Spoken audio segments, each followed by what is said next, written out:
Économie Le Max, soyez les bienvenus sur i24 News, édition spéciale aujourd'hui à l'occasion du 44e Forum économique de Davos. Une quarantaine de chefs d'État et de gouvernement sont sur place et une ambition, améliorer l'état du monde. À l'heure où l'on ne sait toujours pas si la crise est vraiment derrière nous, à l'heure surtout où les inégalités n'ont sans doute jamais été aussi fortes. Deux invités aujourd'hui pour nous en parler, Élise Brésis, professeure d'économie à l'université Bar-Ilan, et notre consultant Lionel Friedfeld, analyste financier. On les retrouve dans un instant.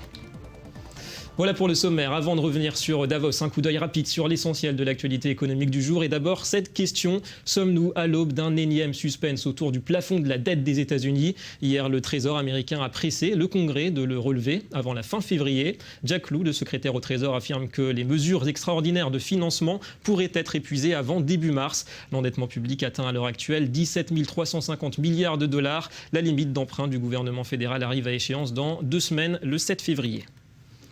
Autre inquiétude en Asie, cette fois, elle porte sur le ralentissement de la production manufacturière. Elle s'est contractée en janvier pour la première fois depuis 6 mois. L'indice PMI des directeurs d'achat de HSBC s'affiche à 49,6, en dessous donc des 50 qui marquent la limite entre expansion et contraction. Un chiffre, on le sait, très surveillé. La Chine reste l'usine du monde. C'est le score le plus bas depuis août 2013.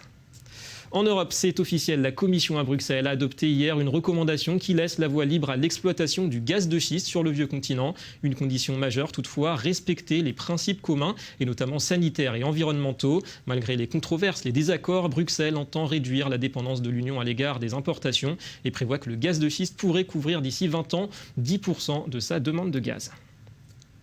Et puis en bref, Toyota reste le numéro 1 mondial des constructeurs automobiles. Le groupe japonais a annoncé ce matin avoir écoulé 9,98 millions de véhicules en 2013, 2% de plus qu'en 2012. Toyota devance de peu l'américain General Motors et l'allemand Volkswagen. Davos 2014, on y vient. Alors ce forum économique mondial peut-il vraiment, comme le prétend son slogan, améliorer l'état du monde? On a vu ce jeudi un chassé-croisé improbable entre Hassan Rouhani et Binyamin Netanyahou. Le président iranien signe le grand retour de l'Iran à Davos après la levée d'une partie des sanctions économiques contre son pays. Autre star du forum cette année, le Premier ministre japonais Shinzo Abe ou encore la présidente sud-coréenne Anthony Lesme. C'est la visite la plus attendue de ce 44e forum économique mondial. Hassan Rouhani est arrivé le 22 janvier à Davos. C'est la première fois en 10 ans qu'un président iranien se rend dans la station de ski helvétique. Il sera bien sûr question de la Syrie, alors qu'à quelques centaines de kilomètres, la conférence de Genève a placé autour de la table les différents acteurs du conflit, tout en fermant la porte à l'Iran. Mais pour l'heure, le président Rouhani insiste sur le réchauffement de ses relations avec la communauté internationale. Nous avons eu une histoire de relations économiques et commerciales profondes avec les États européens. Grâce à la mise en œuvre de l'accord de Genève la semaine dernière, les relations de l'Iran avec les États européens seront entièrement normalisées. Les négociations ces derniers mois entre l'Iran et les États-Unis sont elles aussi rentrées dans une nouvelle phase. Pour la première fois, des hommes politiques des deux pays ont négocié, échangé leurs visions et ont pris des décisions pour résoudre leurs désaccords sur la question nucléaire. Arrivé par le train de Zurich, Shinzo Abe a peint un tableau optimiste de l'économie japonaise. Mais le Premier ministre avertit que les tensions militaires en Asie ne doivent pas menacer la croissance dans la région. Si la paix et la stabilité en Asie étaient menacées, l'impact pour le monde entier serait énorme. Les fruits de la croissance en Asie ne doivent pas être gaspillés dans une improbable expansion militaire. Nous devons les investir dans l'innovation et le capital humain.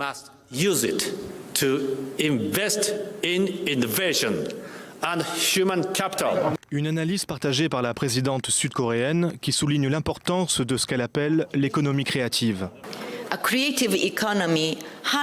Une économie créative exploite les idées créatives des individus et les marie avec la science et les hautes technologies. Tout cela favorise la convergence des différents secteurs et la confluence de l'industrie et de la culture.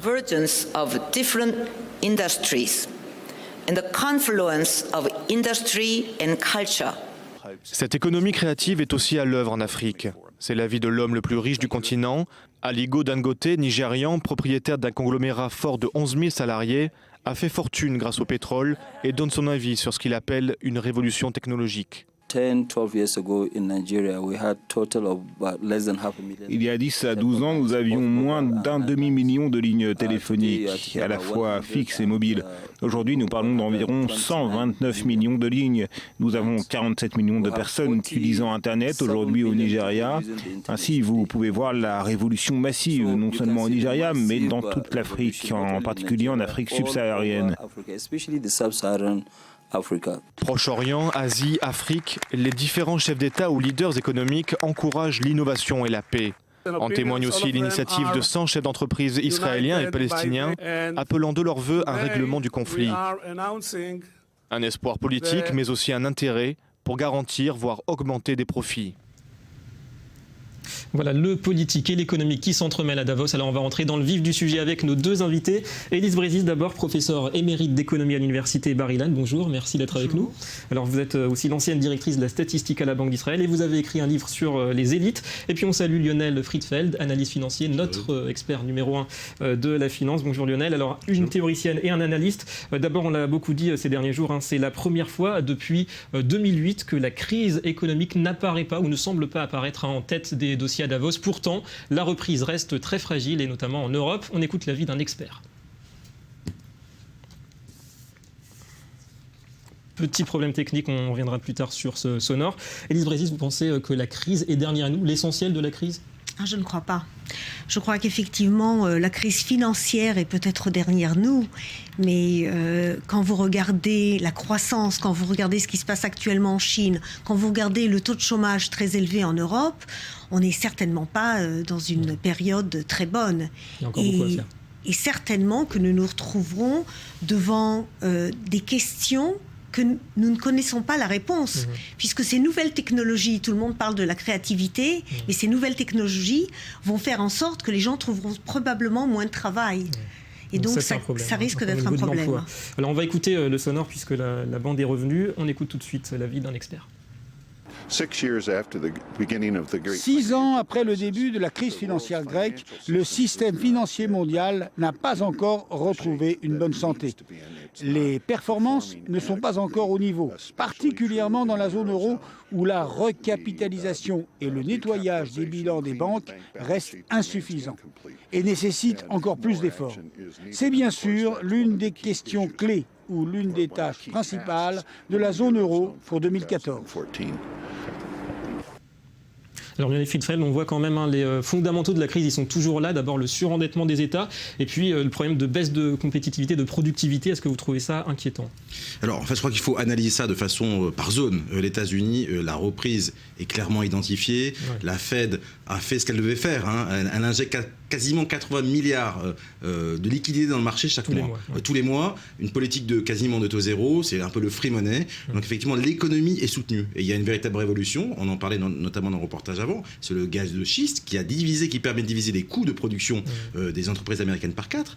Et ce qui est en fait, les actifs américains reviennent aux États-Unis, on rembauche... Grâce à cette industrie. Exactement, on rembauche des personnes et donc là, il y a de la croissance.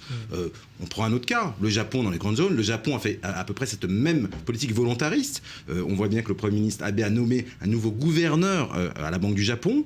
Ils injectent des liquidités dans le marché, ils dévaluent le yen de 20 à 25% face au dollar et à l'euro, et on voit donc que le Nikkei a pris... que la crise est passée un petit peu pour ces pays-là, États-Unis, Japon, et puis pour le reste du monde, ça reste poussif. Effectivement, il faut regarder vraiment zone par zone, les zones les plus intéressantes. La Chine, il y a une croissance qui est toujours tirée, on a ce fameux shadow banking, cette inquiétude sur, on va dire, l'augmentation de la dette au niveau notamment local, des collectivités, qui a augmenté de 70%, notamment en 2 ans, à quasiment 4 000 milliards de dollars.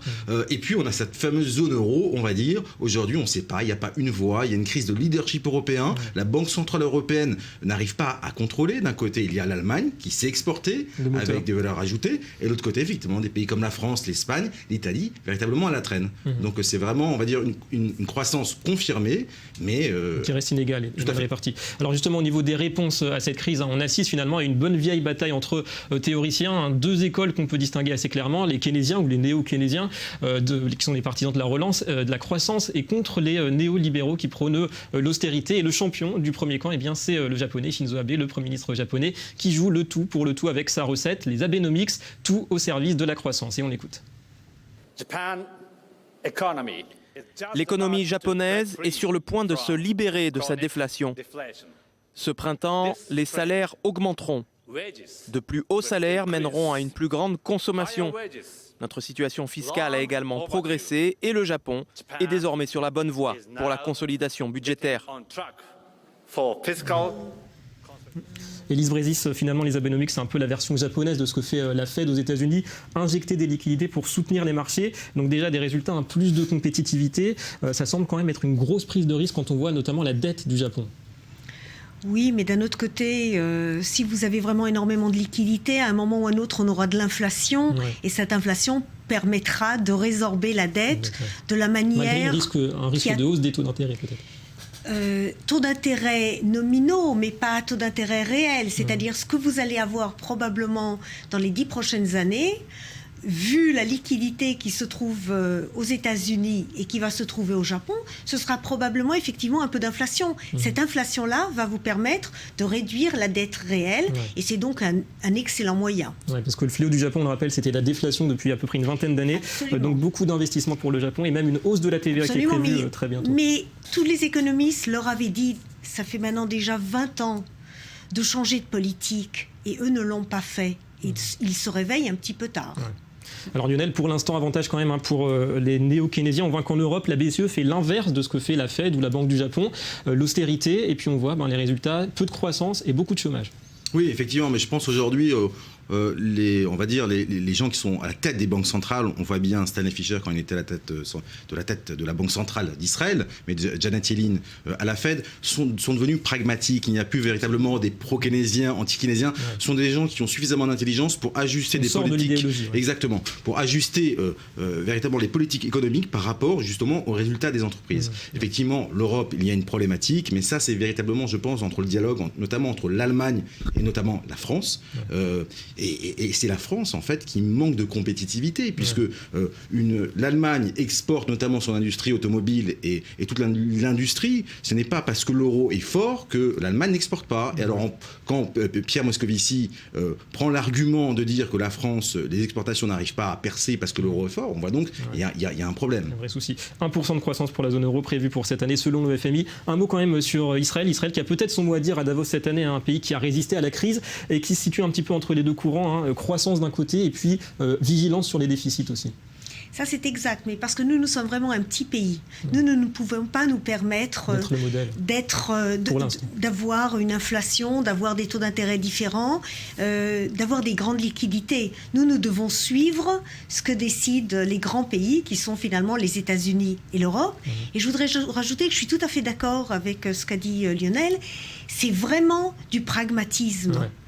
Il n'y a plus ici une question de différentes philosophies économiques, mais vous avez des gens qui sont prêts à prendre des décisions et d'autres qui tout simplement sont frileux et ont un peu peur. Donc c'est là que ça se joue. Alors on va parler maintenant d'un des principaux thèmes de cette édition 2014 de Davos, les inégalités. 1% de la population mondiale possède aujourd'hui 50% des richesses de la planète. Certains ont leur idée pour résoudre le problème. On écoute.